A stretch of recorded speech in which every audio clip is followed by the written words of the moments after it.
Je ne sais pas vous, mais est-ce que vous avez envie de vomir? Avec ce que je vais vous raconter dans cette vidéo, prévoyez une bassine. Parce que c'est la quintessence de ce qu'est le camp du bien. Mais eux, ils y voient pas de problème. Vous n'êtes pas prêts.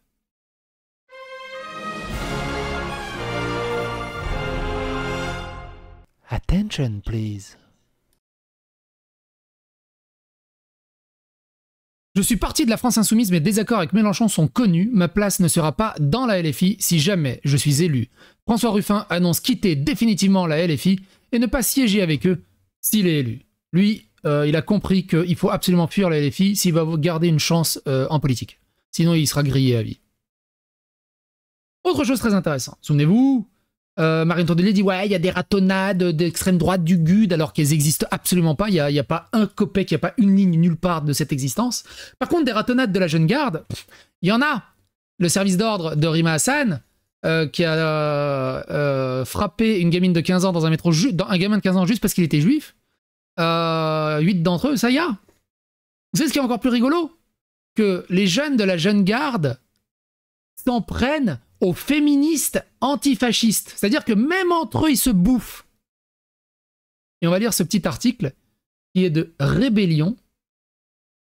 Donc c'est un site Antifa, qui dit « Communiqué de la coordination féministe antifasciste sur une série d'agressions ». Et moi je me suis dit, putain, ils se font agresser par l'extrême droite, finalement ça existe vraiment ces violences d'extrême droite? Ben non, en fait, il parle de la jeune, il parle d'autres Antifa. Nous publions ce communiqué suite à une série d'agressions sexistes violentes commises par la jeune garde de Lyon et des militants que leur réseau national contre des camarades féministes antifascistes.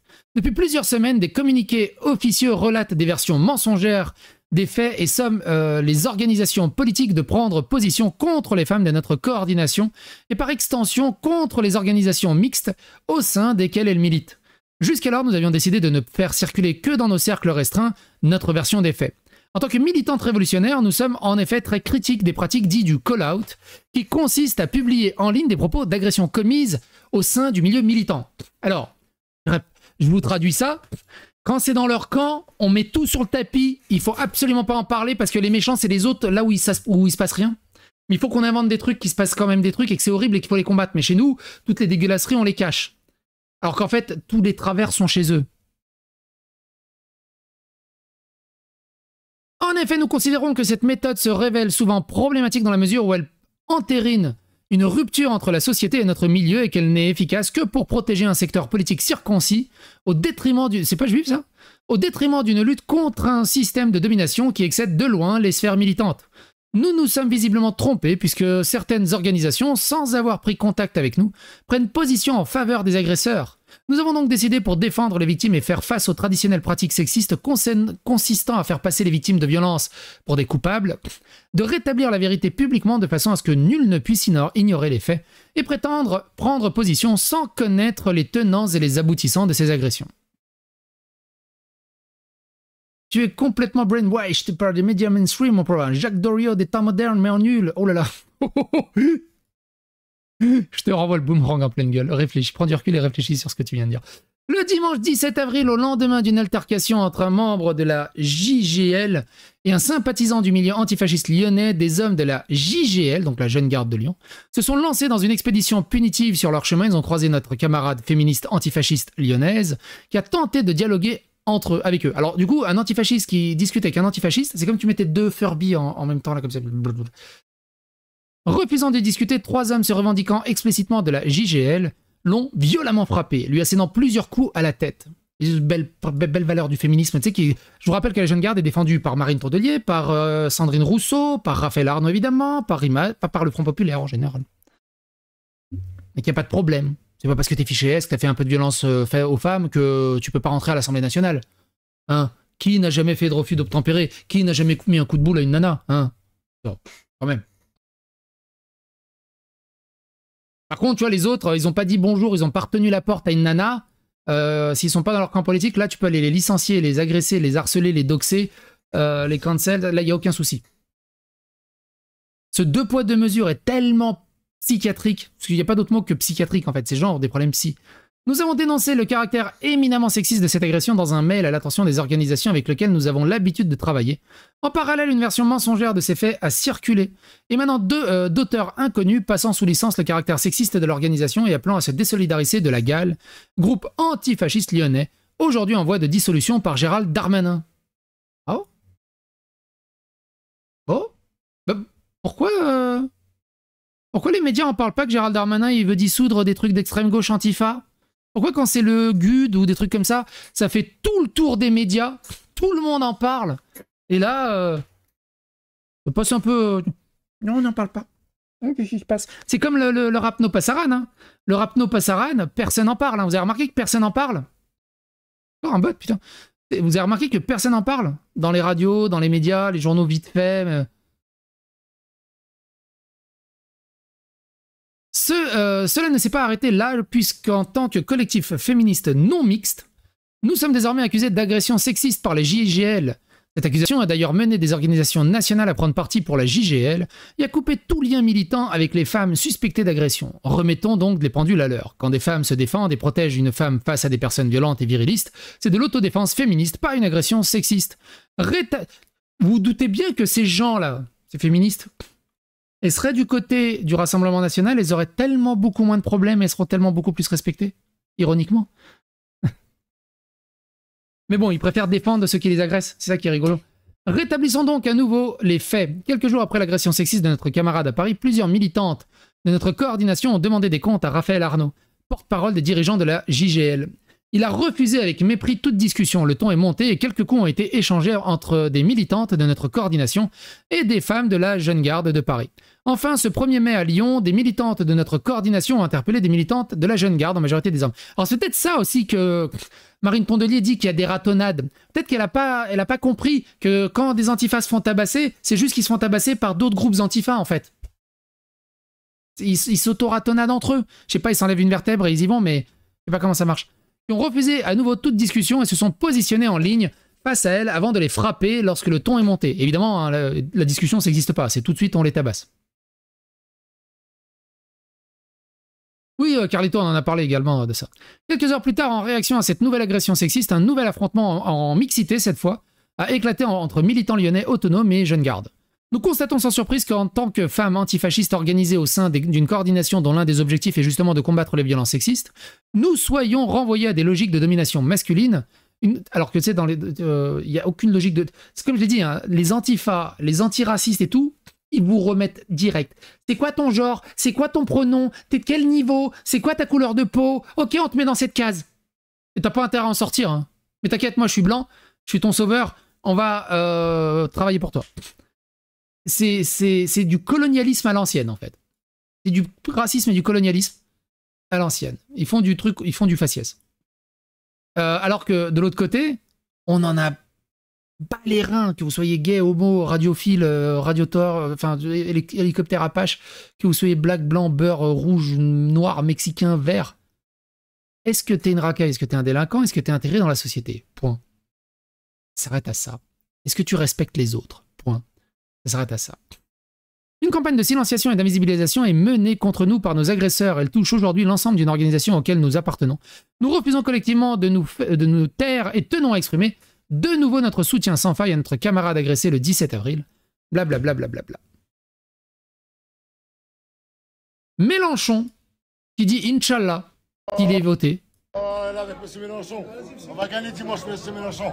On va barder. Inch'Allah, Bilillah, il a dit. Vous savez la façon dont il a dit Inch'Allah comme un soldat militaire qui va au combat? On va barder. Inch'Allah, Bilillah, il a dit. Avec M. Mélenchon. On va gagner dimanche, M. Mélenchon. On va barder. Inch'Allah, Bilillah, il a dit. Vous voulez vraiment de cette société-là? Des mecs qui parlent avec la bouche de côté, vas-y, moi je suis une grand com, je suis délinquant, vas-y, tu votes pour moi, vas-y, de la sociale, de la cité, Vous voulez vraiment de cette société-là? Lui, il le veut, cette société-là. On va gagner dimanche, M. Mélenchon. On va barder. Inch'Allah, Bilillah, il a dit.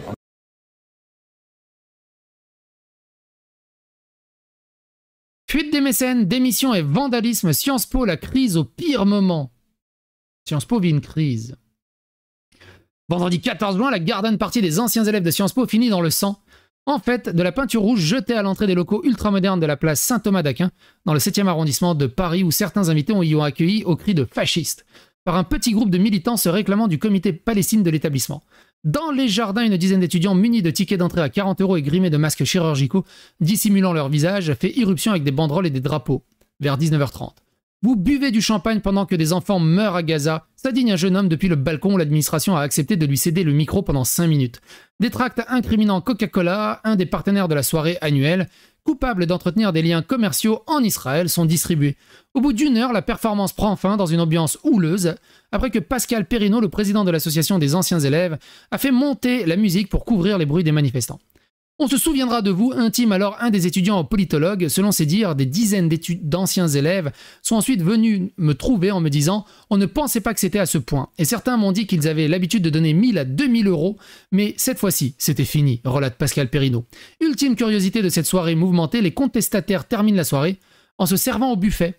Pendant que quelques invités tentent d'entamer le dialogue, certains profitaient ensuite du cocktail et des petits fours, après nous avoir reproché de boire du champagne.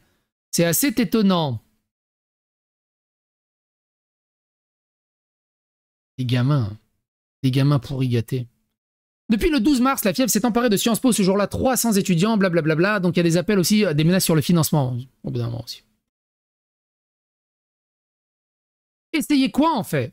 Le coup de gueule de Liliane Thuram contre les électeurs du Rassemblement National. Vous vous rendez compte qu'au Front Populaire, il y a quand même beaucoup de gens qui ont tabassé leurs femmes, qui sont au Front Populaire, qui appellent à voter au Front Populaire contre le Rassemblement National. Les valeurs du Front Populaire sont quand même assez étonnantes. La une malaisante de l'Humanité qui publie une photo de Jordan Bardella transformé en Adolf Hitler par un jeu d'ombre lors du déplacement à un salon avec le titre « Ne pas réessayer ». C'est inhumain, c'est tellement scandaleux. Et ça s'appelle l'Humanité. C'est tellement scandaleux. Tiens, quelqu'un m'a répondu. C'est un truc de fou. Encore plus inhumain. Tract NFP à la main, un ancien conseiller de municipal d'Europe Écologie Les Verts déchire une affiche appelant à la libération d'un nourrisson otage du Hamas. Il en a rien à péter. Courageux, vous, hein. Bah oui. Vous vous rendez compte, l'affiche que vous enlevez? Vous voyez? Vous vous rendez compte de l'affiche que vous enlevez? Vous avez le droit de me filmer? Vous avez demandé mon autorisation? Non. Et le mec, il a un t-shirt passeur d'humanité. Et il arrache un otage bébé.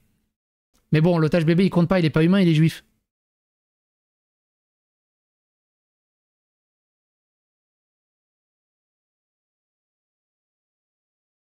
Allez, on va terminer la vidéo, on va pas en faire une autre.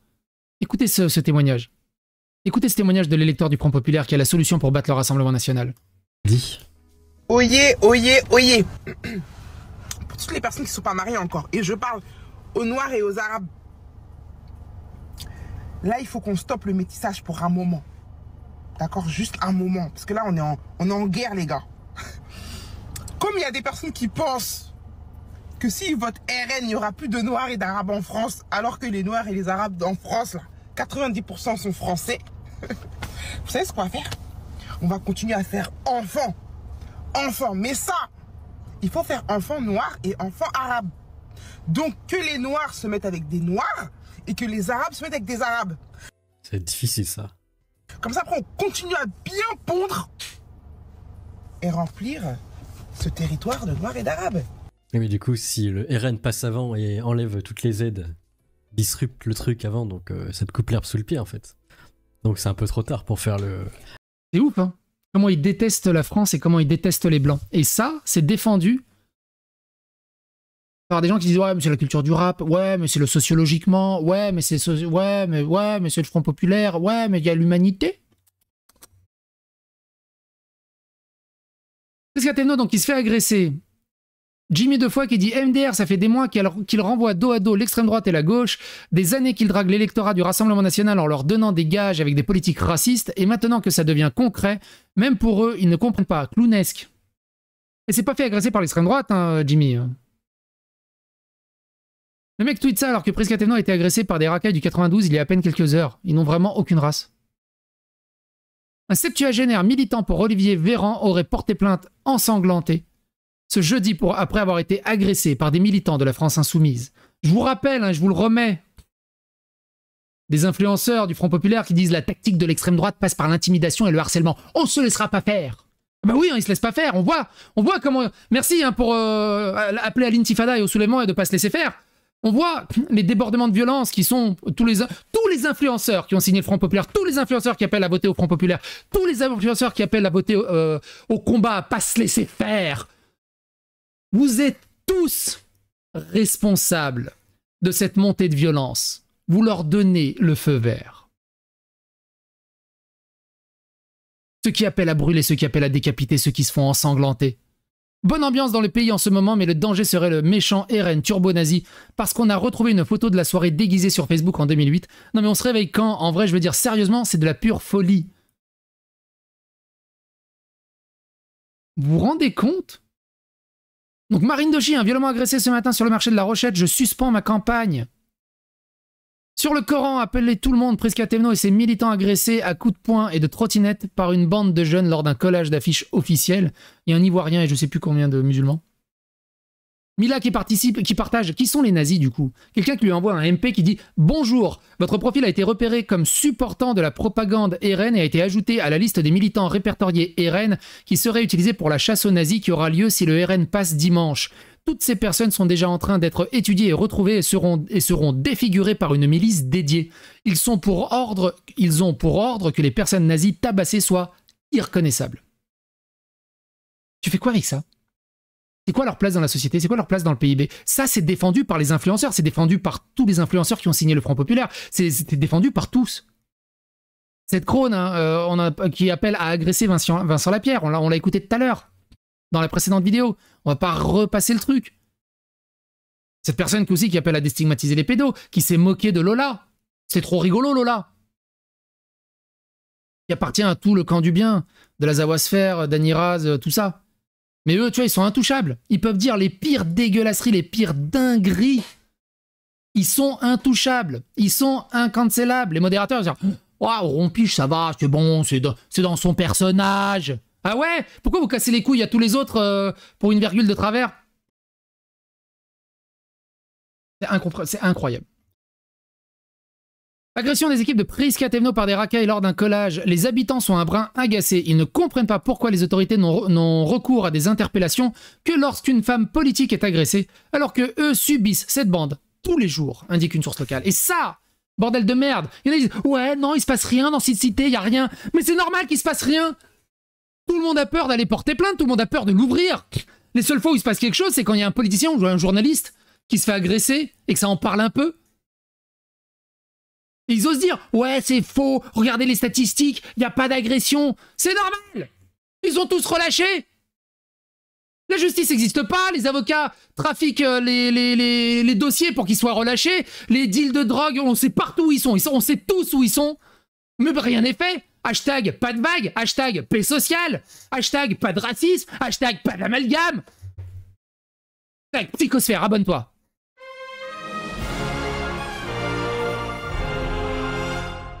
Attention, please.